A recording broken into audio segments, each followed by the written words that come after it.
Hey everyone, welcome to another video. So in this video, we'll try and understand the implications of GST on online gaming.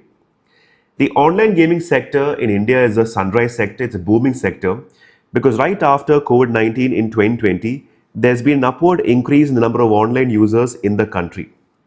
The COVID-19 outbreak forced a lot of people to go back to their homes and be hooked onto the screens, because of which the number of users tremendously increased. If you look at some statistics, India is ranked number 2 after China. In 2023, it was ranked number 2 in terms of the total number of online users in a nation, 44.2 crores. And this number is expected to increase to 53.8 crores in 2028, which signifies that this sector is a booming sector and the government has really tapped into this sector by levying heavy taxes in terms of GST, which we'll discuss in this particular video. So if you look at the implications or impact of GST, we can divide this into two scenarios. One is the implication before 1st October 23 and one is what happened after 1st October 2023. If you look at the first scenario, that is before October 23, there were two types or two rates of GST for online gaming. You had a 18% GST and a 28% GST. Now this was dependent on the nature of the game. You have two types of games. You have game of skill, which is basically your puzzles, card games, rummy, ludo and all that, which involves some amount of skill. And then you have a game of chance, which is basically gambling, walking into a casino and playing, which are basically games of chance. So 18% GST was levied on the platform fee as far as game of skills were concerned. So you enter a game, you pay some amount, whatever is the platform fee or the service fee or the commission fee, on that 18% GST was levied prior to 1st October 23. And for all games of chance like walking into a casino, etc., gambling and all that, there was a 28% GST on the entry fee. You walk in, you pay the casino some amount of money and then you start playing. On that, there was a 28% GST. So this was the position prior to 1st October 23, where you had an 18% GST on the platform fee for skill games and a 28% GST on the entry fee for games of chance. Now, let's look at the scenario after October 23, where there was a major amendment which stemmed out from the 50th GST Council meeting, because it is this meeting that recommended a 28% GST to be levied on the full value on all types of games, whether it is a game of skill or a game of chance, irrespective of the nature of the game. On any type, there was a 28% GST, and not on the platform fee or the entry fee, on the entire value. Now, this amendment, which came about in the rules and the sections and all that in the GST Act, was a retrospective amendment, which basically meant that from the first day when GST came into picture, 1st July 2017, right from that day onwards, you will have to follow this 28% GST on the full value, irrespective of the nature of the game, which was a very harsh amendment. So to explain this further, this 28% GST was levied on the total amount that is paid to the supplier or the gaming company. So you enroll for a particular game, you pay an upfront amount in INR. On that amount, a 28% GST would be levied. And when you play the game, there'll be some reduction in terms of the service fee, commission fee, and you'll win, you'll lose, and you'll have a balance pool, which will be probably returned to you. Even if the amount is returned to you, that return will not be deducted for the purpose of computing 28%, because the amendment said that this 28% GST would be levied on the full value, which is basically the upfront amount of money you pay to the platform or to the gaming company. Well, to understand this distinction, let us take the help of an example. Say the entry fee before October 23 is 500 and after October 20 is also rupees 500. The platform fee, let's assume it is 10% of the entry fee you pay upfront, so it's 50 rupees in both cases. Prior to 1st October 23, there was an 18% GST on the platform fee, which is rupees 9 in this case. And after October 23, you have a 28% GST irrespective of the nature of the game. And this is on the full value, not on the platform fee, but on rupees 500, which is 140.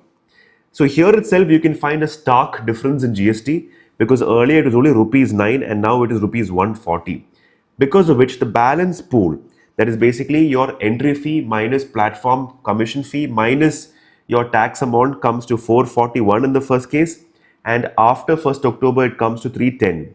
So here also you can find the huge dip in the balance pool money that's left for this particular game after 1st October 23 because of the heavy GST or rupees 140. Your balance pool is now reduced to rupees 310, which is a very shocking fact.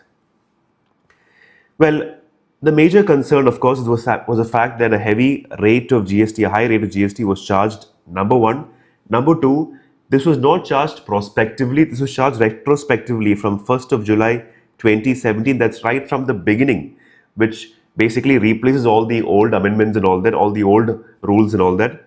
And number three, this was on all types of games. It was not separate for games of skill or games of chance. Whatever type of game, a 20% GST would be levied. And finally, it is on the full value, not on the platform fee. The entry amount or the entry fee that you pay on that value to pay 28% GST. Because of all these 3-4 issues, there was a lot of issue of notices that happened from the GST department. One notable example is what Gamescraft Technologies Private Limited received, which is your gaming company. You have your Rummy Circle and your Ludo and all that. They got a demand of 21,000 crore rupees of GST because of this particular amendment. Of course, they contested this. This went to the Karnataka High Court. The Karnataka High Court, in fact, ruled in favor of the SSC or Gamescraft Technology, saying that this is not legal. You cannot do a retrospective effect and charge 21,000 crore. And then the GST department put an appeal towards this, and then now it's lying with the Supreme Court. And in around 2 weeks' time, the Supreme Court is likely to bring out a verdict which could be in favor of this particular company, or it could be favored in terms of the GST department, when the company will have to shell out this 21,000 crore demand. But that's a wait and watch situation. Of course, the challenge was based on three questions. Number one, you cannot do a retrospective amendment. How can that be possible? Number one. Number two, it cannot be on the full value. It should only be on the commission or the value addition or the platform fee. And number three, there's no distinction between the games of skill and games of chance, because Gamescraft Technologies are providing games of skill and they were arguing that this retrospective effect is illegal. It should be back to 18% GST. Well, what is the impact? Of course, there's a huge hit for these gaming companies because one, due to an increase in taxes, they will shift the burden of GST to the customer or to the player, because of which entry fee will be quite high. Naturally, prize money or the prize pool or the balance pool will go down because of this heavy GST. They have witnessed a lot of layoffs because customers turn to move away, because of which revenues start dipping, employees start leaving, and therefore there's been a terrible situation for these gaming companies right after 1st October 2023. A win may not be a win for all. Of course, we looked into the impact for gaming companies, which is a basic loss for them. But a major win is for the government, because 6 months, just in 6 months from 1st October 23, they were able to raise around 6,900 crores of revenue because of this 28% amendment and on the full value and retrospect and all that. In just a span of 6 months, they were able to raise 6,900 crores. So they have gone all out in terms of levying GST on this particular booming sector. Of course, we witnessed this trend with when cryptocurrency was a buzzword. Earlier, when cryptocurrency was a booming industry, the government identified the potential and then started levying GST. This is another example where the gaming industry was looking very prosperous and the government came forward and put a 20% GST on the same. Hopefully, the Supreme Court verdict rules in favor of the company Gamescraft Technologies, wherein they'll have to, completely waive off the 21,000 crore demand.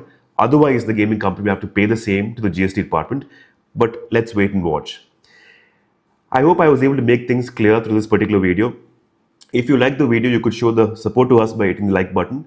If you want more videos like these on a regular basis through way of notifications, you could also think of hitting on the subscribe button. Till then, I'll see you guys in the next video. Take care and thank you.